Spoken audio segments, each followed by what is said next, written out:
Yesu akamwambia, mimi sikuambia ya kwamba ukiamini utauona utukufu wa Mungu? Asante sana. Yesu anataka kusababisha mapenzi ya Mungu yasifanyike ya kumfufua huyu mtu. Mungu wetu atusaidie sana.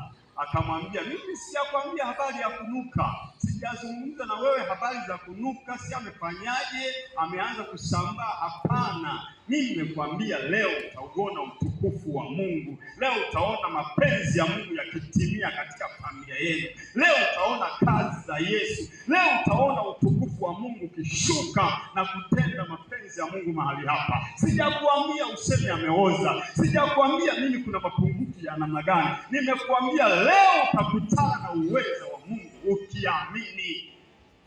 Mungu wetu atusaidie sana. Kwa hiyo wana wa Mungu, katika safari yetu hii ya kwenda mbinguni, na bahati nzuri sana tuko katika wakati mzuri ambao tumejipangia na kujiwekea utaratibu wetu mzuri sana mbele za Mungu. Tuko kwenye mfungo, tunaendelea na mfungo. Leo ni siku ya 19, tunakwenda sasa kufanyaje? Wenzetu wanasema tunakwenda kukata katikati. Kufanyaje? Unaiongeaga vizuri sana basi. Tunakwenda kugawa.